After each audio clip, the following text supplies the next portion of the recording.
big budget changes and the difference it's making to commercial real estate at the moment. We're going to talk about it right now. Stay tuned.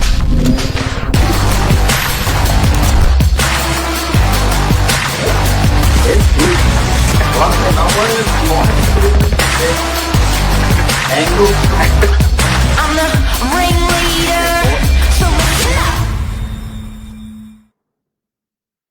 Good morning. Welcome to Morning Minutes. Myself, Michael Bergio, Mark Novak, episode 1670. It's commercial properties time to shine with this year's budget, all the talk of residential, all the negative changes, you could say, to negative gearing.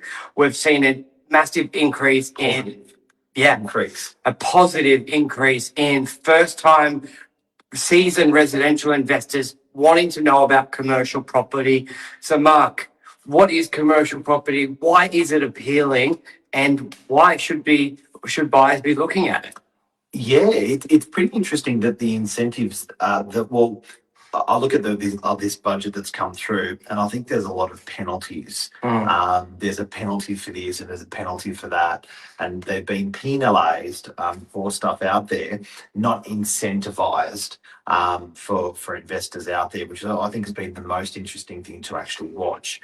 Having said that, after the tide left the next day, a couple of days, a week later, everyone was like, hang on a sec, commercial's been untouched. So, that grandfathering that's been referred to and all this stuff, like literally everything in commercial was grandfathered. And then the stuff that was penalised with new capital gains rules or penalised with new negative gearing rules, now it's made residential look like no, and it's made commercial look like wow.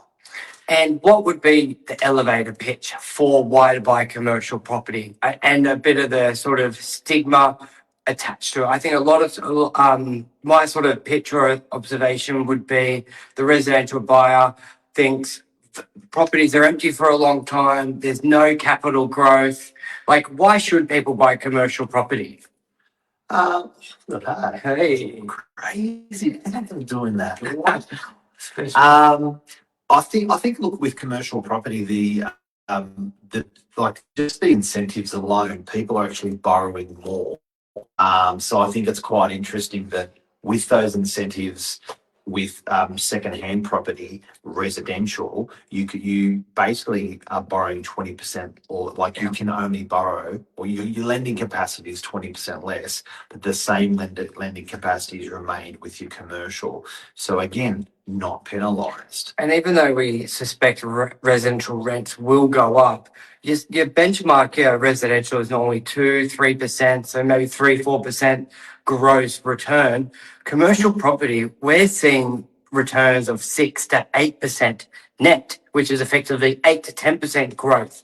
So what that means out there, let's say you buy a property for $1 million, residential, you would expect $30,000 a year net rental income, so it's a 3% return. Now, if you go buy $1 million commercial property, that rental return, you're going to expect $80,000 a year. So it's a really good asset where we're getting and when we tell your residential buyer, they're like, wow, why didn't I think of this sooner?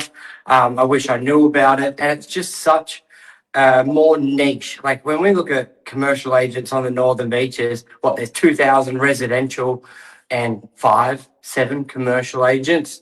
We're quite a unicorn. We're very special. And ones that do both, they don't exist except here. I think that I think also that the bottom line is net. Like we are dealing with more people and more inquiries, and it could be the ship hot, cool new thing. I do think it was punished. Commercial, Michael, you've been an agent for 15 years in commercial, and you've seen it come in and out of cycles or fashion or interest levels on property. And we're definitely seeing that interest level spiking even in a couple of weeks. And we're completely attributing it, I don't think to a cycle, it's to the budget. So what's the next 2 weeks, 2 months, 2 years going to hold with commercial if it's already doing that now? Yes, the cycle, it's definitely not a sort of a cycle because as much as the negative gearing and those punishments on residential are positive for the commercial owner occupier market, you're definitely seeing an equal punishing on some of the business side of it, like potential leasing and tenants. There is some there was some concern initially, like after the budget, I think we had the quietest leasing inquiries ever. And that's just the thought of businesses. Why build up a business if you've got to sell half it for 50% tax? So that hurt. But in combination of the revision of that, it's going to bring that back on top of your own occupier market. Really exciting times for commercial. We've had it tough since COVID. What about what's happened with just another penalty with the Greens and with Yeah. like superannuation? Yeah, no super. And the Greens pressured good old Albo to exclude residential purchases from your super fund. But Not commercial. another one. Another one. So I think that if that's the net yield in the last 2 or 3 months since the budget's come out, I think this is going to be another huge incentive because people that have, as a working example, if you haven't realised what's happened, if people have got 300 grand in super, they would borrow 400 grand and maybe buy something for 7. Now you cannot borrow in your super any longer. So You would think all these politicians have commercial, but you can commercial. So it's another thing. And again, it takes a while before the good word gets out. People actually work it out, unpack it. Some people started and unpacked it. Correct. It would take months or years. I notice sometimes I'm telling people stuff about super. They're like, really? I'm like, man, this has been out for like 10 years. Yeah. And that's part of the reason we do this podcast. Yeah.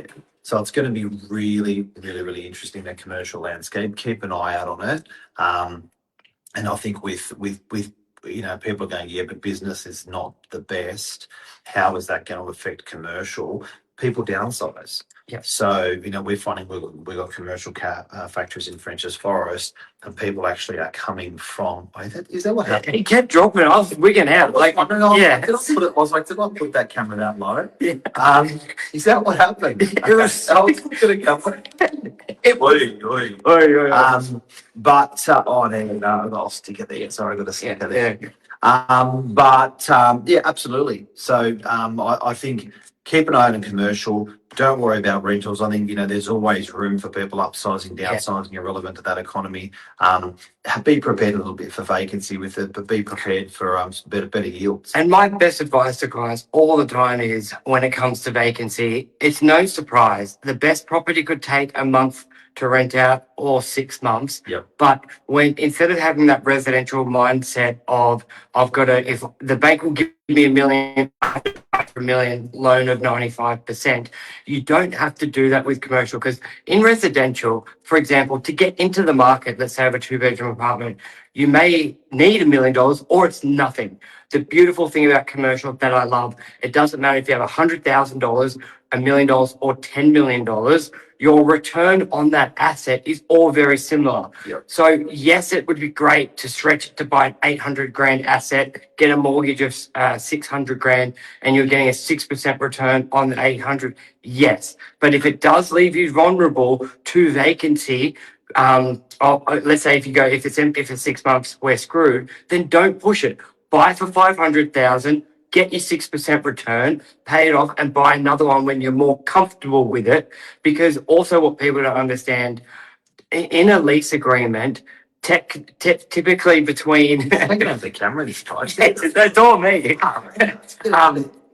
Before a lease agreement, when it's, let's say it's a 3-year lease with a 3-year option, the tenant should be notifying you 3 to 6 months, 6 months before the end of that lease, if they're leaving. So you can, even though we say 6 months vacancy, 6 months to find a tenant, that doesn't mean the property's vacant. It could be getting rent all the way up until it's leased. You just need a great agency to manage your property and be proactive with it.